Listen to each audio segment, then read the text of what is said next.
So we have seen the different, we have started with the different parts of the brain: forebrain, hindbrain, and midbrain. So now in this figure, we are going to see the ventricles of the brain. See, this is central canal. Then starting from the upper side, there are the lateral ventricles. Okay. Then this is the interventricular foramen. Then the third ventricle. Then this is the cerebral aqueduct, then the fourth ventricle and the central canal. This is the coronal plane, and if you take the sagittal plane section, so the central lateral ventricles are there of the cerebrum, then the third ventricle is here, then the cerebral aqueduct is here, fourth ventricle, and the last one. Now this is the interventricular foramen. Okay, so this is about the ventricles. Now we will see we have studied the first forebrain. In that we have studied the three parts. Okay, now we will come to the first are the olfactory lobes, then the diencephalon, and second one was the cerebrum, and the third was the diencephalon. Okay, now we will start with the midbrain. Now this midbrain is located between the diencephalon and the pons varolii, and it consists of the cerebral aqueduct or the ether that connects the third and the fourth ventricles. Then the two parts are the quadragemina and the crura cerebri. So first we will see the corpora quadragemina. There are four rounded elevations on the dorsal surface of the midbrain. The two superior colliculi and two inferior colliculi. Okay, the two superior colliculi, they are involved in visual reflexes, and the two inferior colliculi, they are the relay centers for auditory reflexes that operate when it is necessary to head to move the head to hear sounds more distinctly. Okay, म्हणजेच midbrain जो आहे ते डायन्सेफलॉन आणि Pond's वरोलीच्या मध्ये present आहे. त्यामध्ये cerebral ॲक्विडक्ट और eater असणारे जो थर्ड आणि फोर्थ वेंट्रिकल्सला कनेक्ट करणार. आता मिडब्रेनचे दोन भाग आहेत, कॉर्पोरा क्वाड्राजेमिनी आणि क्रुरा सेरिब्री किंवा सेरिब्रल पिडेंकल्स. कॉर्पोरा क्वाड्राजेमिनी हे 4 राउंडेड स्ट्रक्चर्स असतील मिडब्रेनच्या डॉर्सल सरफेसला. त्यामधले 2 असतील, त्याला म्हणणार आपण सुपिरियर कॉलिक्युलाय, आणि दुसरे आहेत 2 इन्फिरियर कॉलिक्युलाय.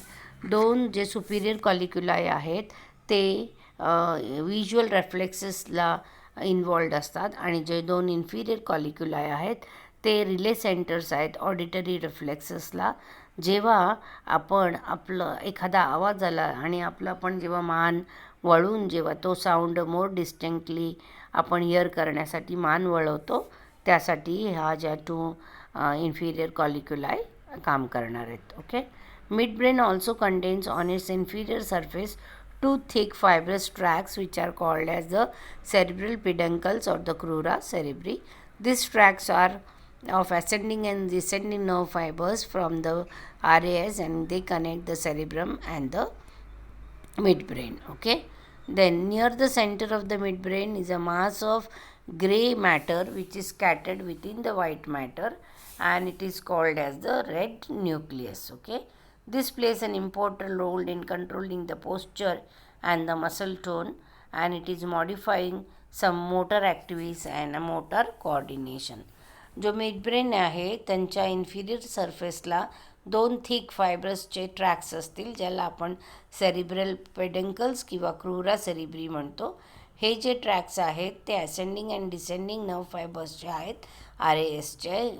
असेंडिंग RASपासून ascending and descending nerve fibres तयार करतात, आणि ते सेरिब्रम आणि मिडब्रेनला कनेक्ट करतात. त्याच्या मिडब्रेनच्या सेंटरच्या जवळ एक ग्रे मॅटरचा मास आहे, व्हाईट मॅटरमध्ये स्कॅटर्ड आहे बाकी तो, म्हणजे व्हाईट मॅटरमध्ये ग्रे मॅटर आहे. ओके, आणि याला आपण रेड न्यूक्लियस म्हणतोस. आणि हा जो पार्ट आहे क्रुरा सेरिब्री, तो कंट्रोल करतो पोस्चर आणि मसल टोन, आणि काही मोटर ॲक्टिव्हिटीज आणि मोटर कोऑर्डिनेशन पण मॉडिफाय करतो. ना we will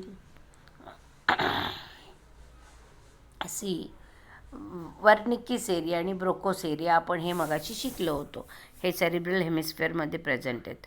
So this is the Wernicke's area is the sensory speech area which is responsible for understanding and formulating written and spoken language. Broca's area, it is a motor speech area and it translates the thoughts into speech and controls the movement of the tongue, lips and the vocal cords. Okay.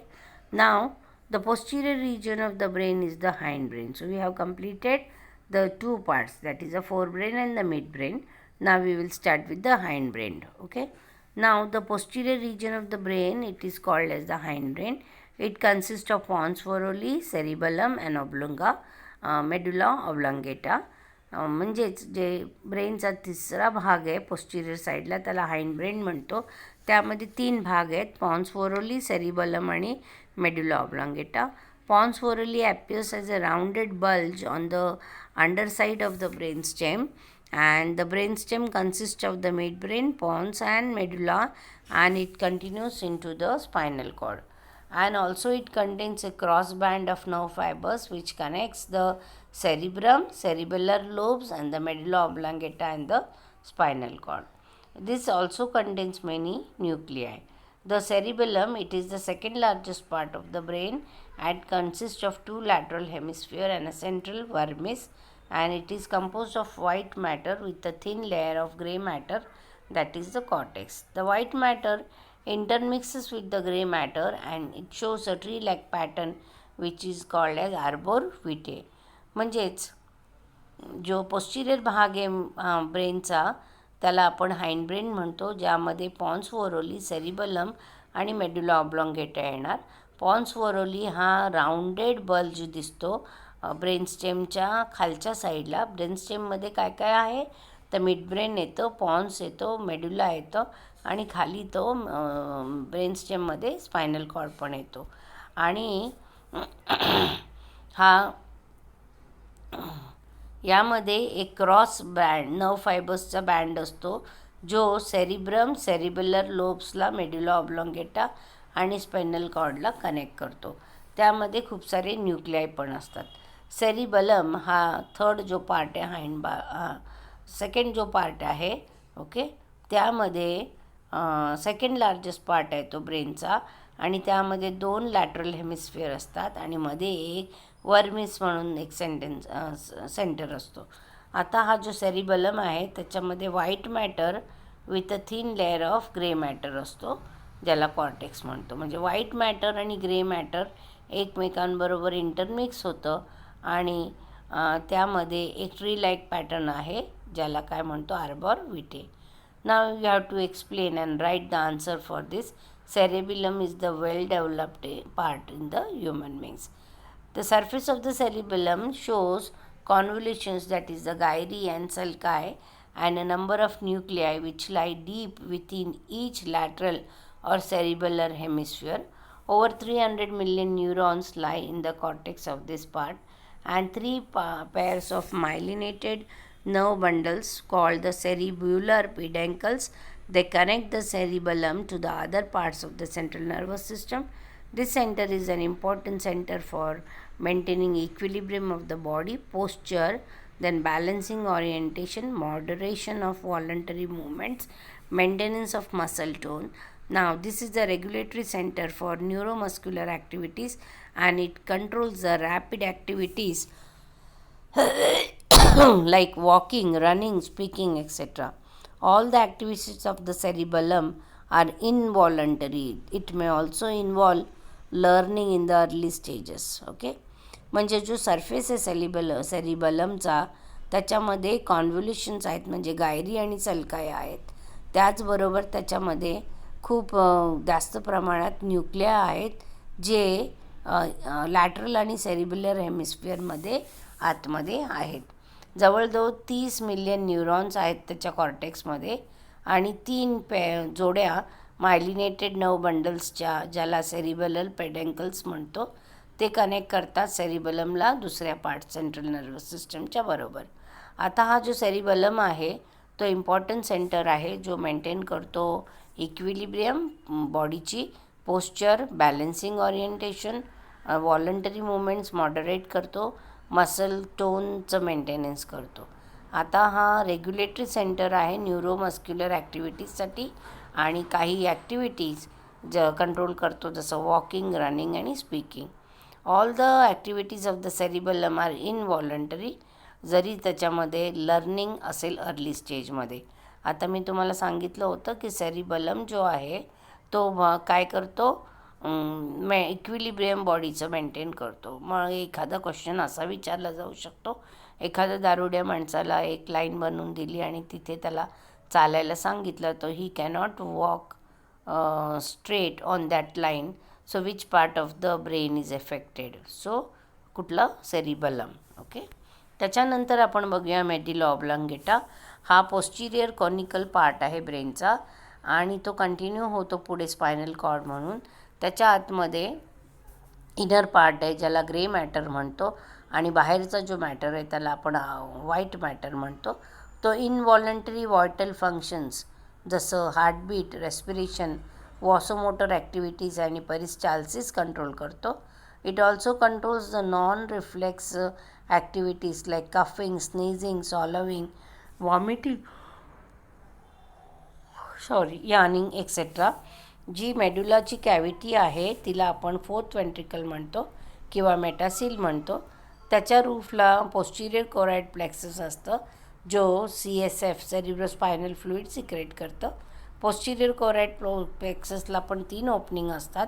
एक pair असतो lateral foramen of Luschka आणि मध्ये जो असतो तो median foramen of मॅनजिंडी.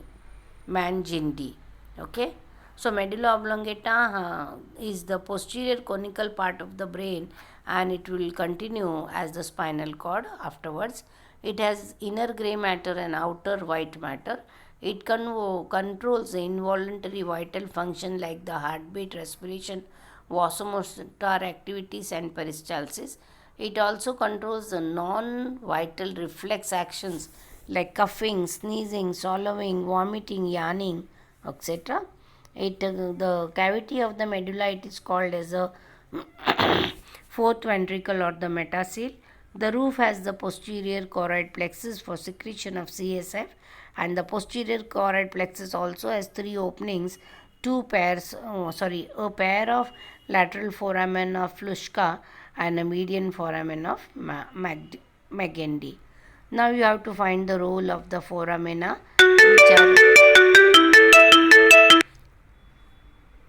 which are